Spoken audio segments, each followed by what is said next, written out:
that is with our current admin system at the life company, which we are working diligently on to repair, and actually not repair, rebuild. Our illustration or our administration system at the life company is almost 40 years old. So if you have a smartphone like everybody does, you can only imagine how old that is. They're literally, it's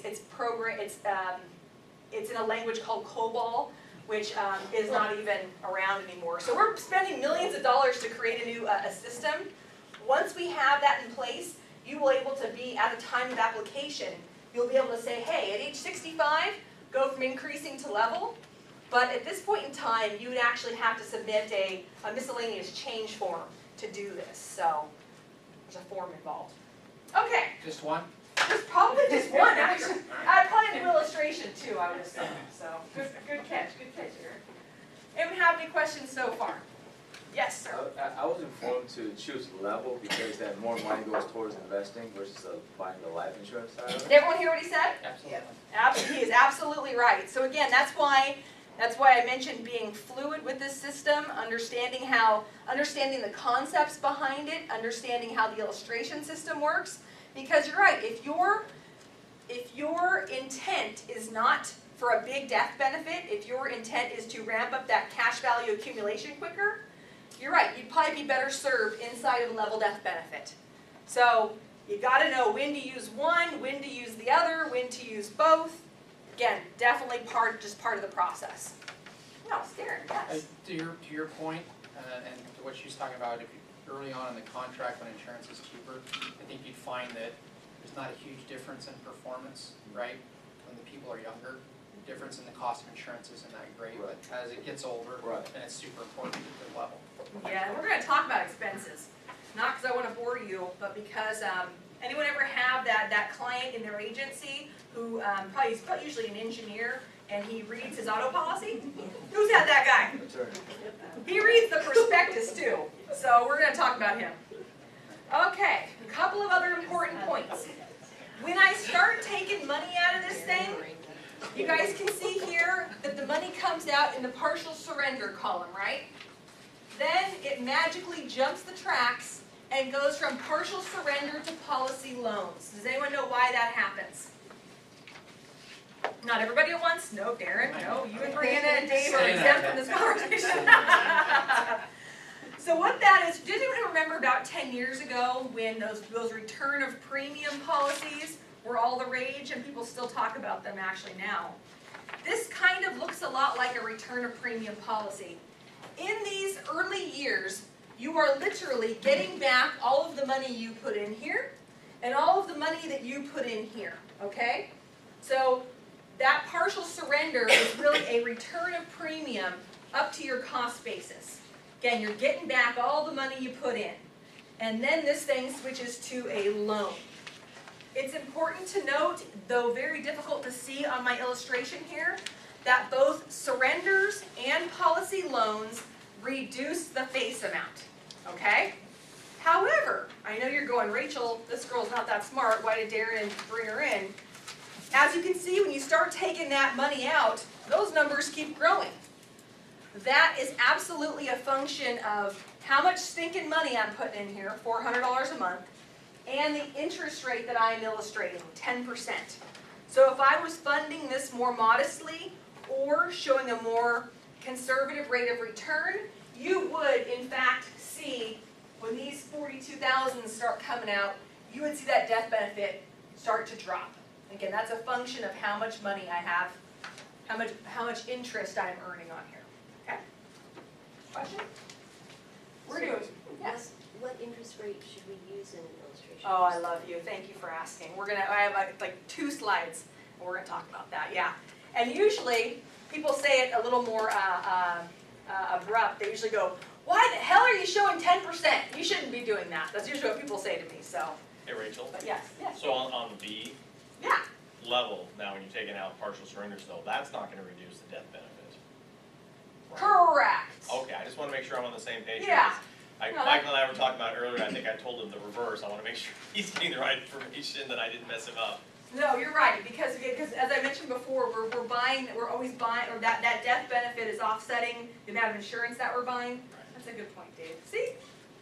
come around, he's a smart guy. I Okay, have a question. yes, sir, On the partial surrenders and the loan, correct. there's between the tax implications No, when we get into the tax, what you have to for the do, person if they take them out.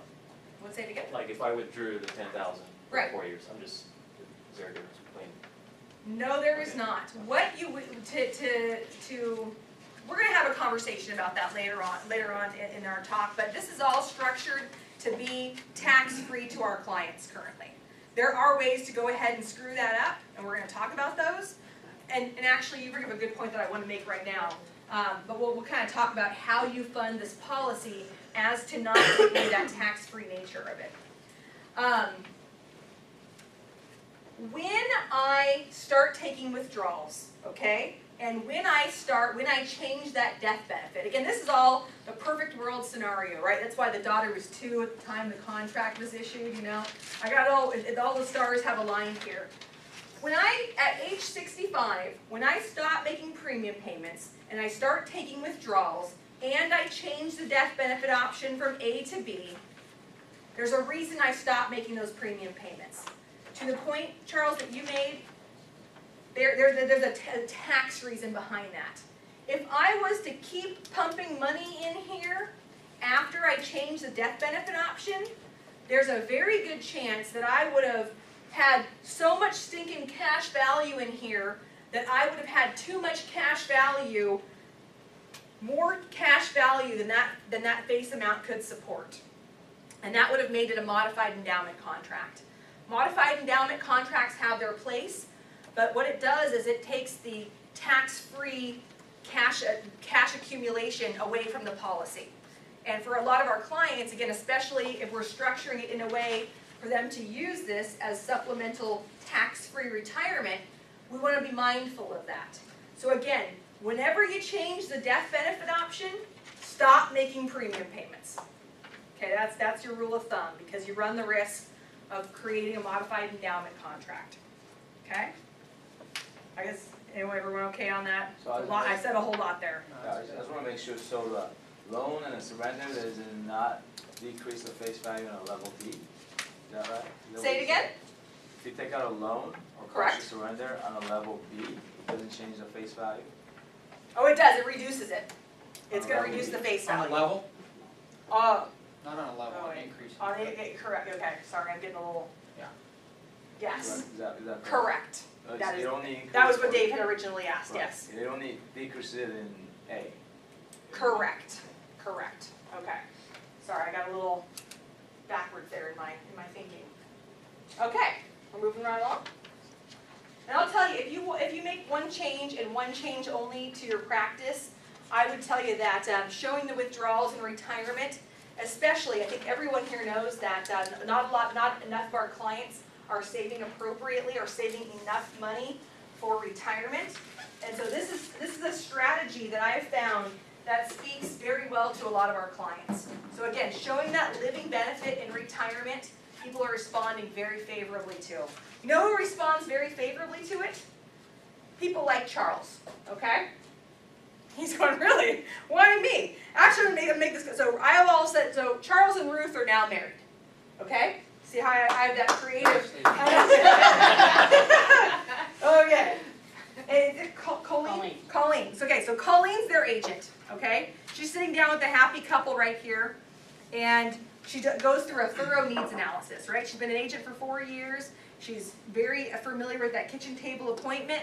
She's sitting down with the happy couple, and she's putting together that full needs analysis. She finally turns around her yellow pad to the happy couple and says, okay, Charles, we're going to need $1 million of coverage on you, okay? And what's Charles thinking? He's going, oh, great. That's going to be expensive. I can just tell, Colleen. And Charles knows that his beautiful bride, we know that statistically, actuarially, we know that Charles probably won't live as long as Ruth, right? Right? I mean, that's just, sorry, gentlemen, that's just, us ladies, we tend to outlive you guys. So Charles is going, oh, great. I got to pay for this policy because I love my wife dearly. I'm going to die first. She's now going to become a millionairess. she's probably gonna get remarried to the pool boy that she's always talking to in the backyard, right? Charles is going, oh, this really sucks for me. Thanks for coming by the house, Colleen. So I'll tell you, a lot of men respond very favorably to this concept because you don't have to die to enjoy the benefits of this contract. And that's what I'll tell you. Debbie Curtis, my friend here, I mentioned her, she does an amazing job. She's a President's Council agent multiple times, a $1 Million Roundtable agent. She does such a good job in running her agency. She has about 7,900 policies in a little town called Turlock, California. Anyone ever been to Turlock? Darren, what's it smell like there? Smells like cow poop. It smells like poop, yeah. I think there's about 50,000 people inside Turlock. It's an agricultural town, it's in Central Valley. There's nothing to do there. And again, Debbie has almost 8,000 PIF in Turlock. And I'll tell you, when she changed her practice with life insurance, it's because she made this one change. And she showed the living benefits of the contract. And she said you don't have to die to have this work for you. I'll tell you about a quick story. I had the privilege of working with Debbie a couple of years ago on her largest case ever. She insures a multi-level marketing executive who makes about $100,000 a month, okay? He's a millionaire a couple times over. Is he single? And he's not single. No, he's not, unfortunately. So Debbie she insured his mansion. He has multiple planes, he has multiple Corvettes. She was going out to his mansion to do an umbrella policy. And she knew his new wife, they had a little baby, so sorry. She knew Uncle Sam was not his friend. The last time he was in her agency, he had let her know that his tax bill to Uncle Sam last year was almost $1 million. So she knew he did not have another way to qualify for tax-free retirement income. Simply said, he made too much stinking money to have a Roth IRA. So she went, I know he needs the life coverage, I know he has a lot of cash. She went there and did the umbrella, and she created an illustration that showed monthly premium payments of $5,000, and based on his age and what she thought about his rating would be, she created an income stream in retirement of about $85,000 annually, and she had it in her bag, and she was so nervous.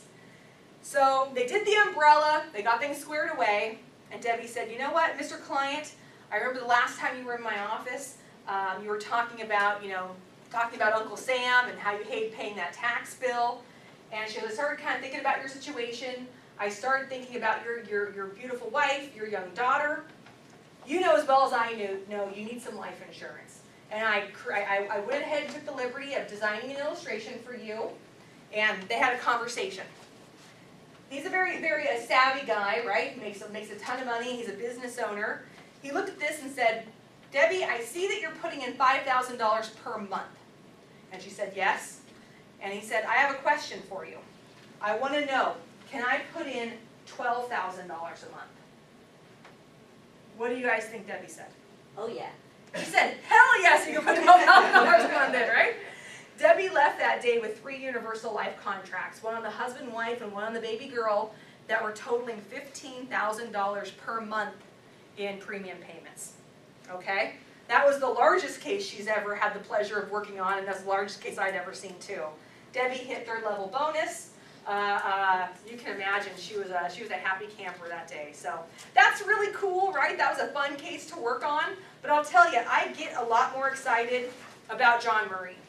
I mean, I know that $400 a month is not budgetable and not manageable for all of our clients, right? Doesn't matter if the wife stops going to Starbucks every day and spending $4. Doesn't matter if they stop doing pizza and movie night twice a month. $400 is definitely a stretch goal for a lot of clients. But I think if you can articulate the power of this asset class, of this forced savings account, and oh, by the way, this product that has the power to protect your family, I think we can have different conversations with our clients and start fighting back with people like Dave Ramsey and Susie Orman, who tell our clients they need to buy term, invest the difference, and that's all they're hearing right now. They're not hearing from us frequently enough or loud enough. So that's why we're talking about this today. Okay, I have here $12,000. That's my goal.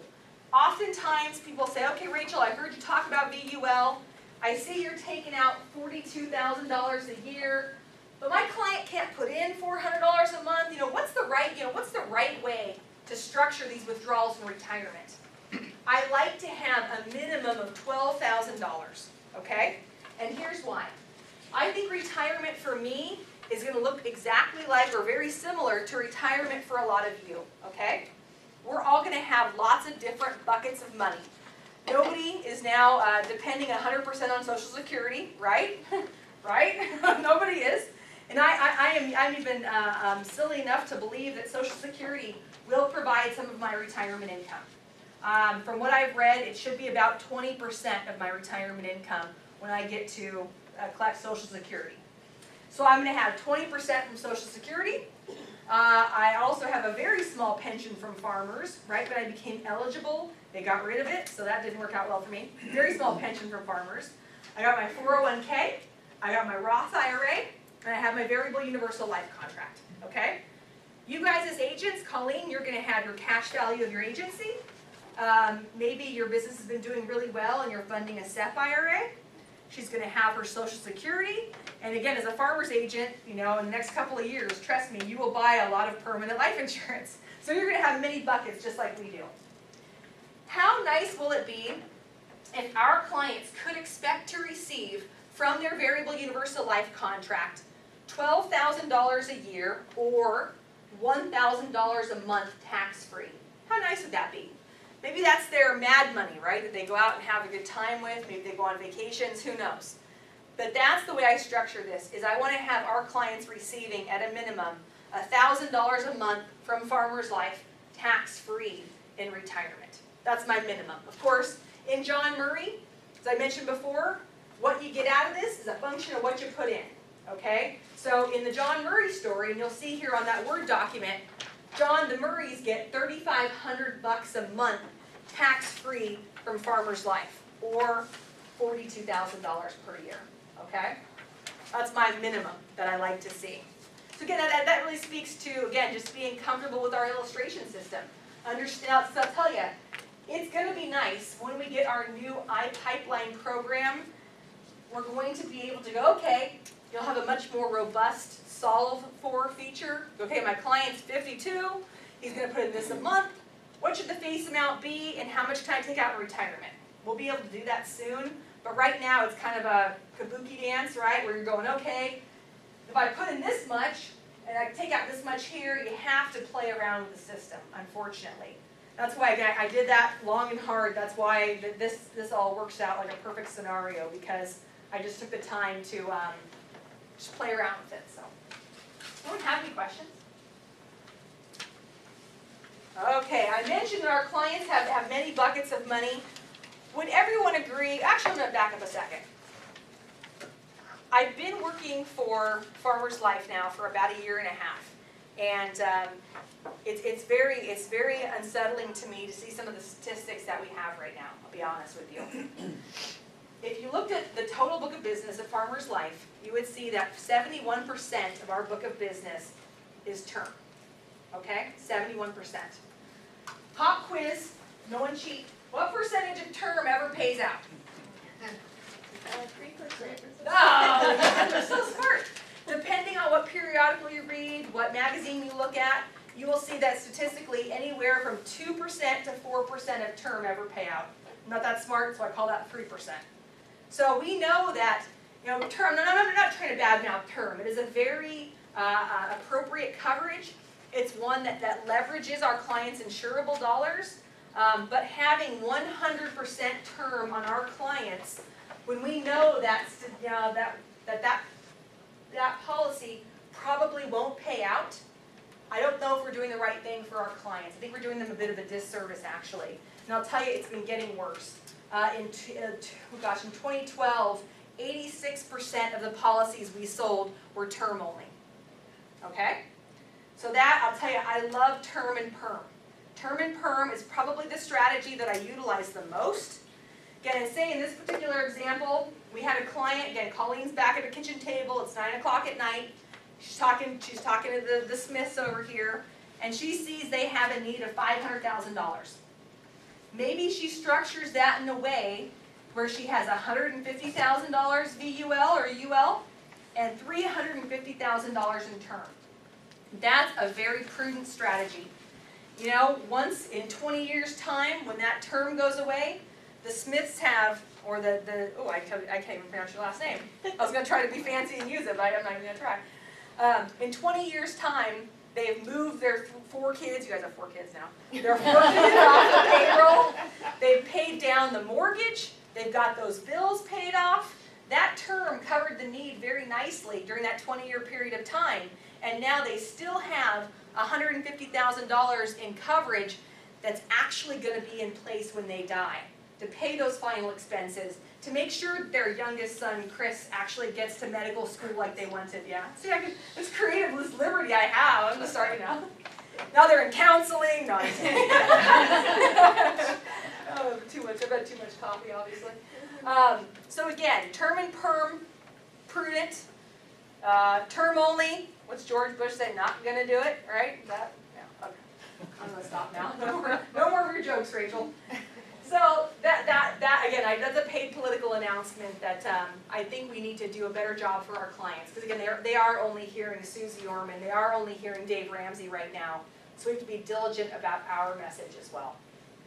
Another pop quiz. Would everyone here agree that our clients' largest assets that they have are their 401k in their home? Okay, why is that? Why is that?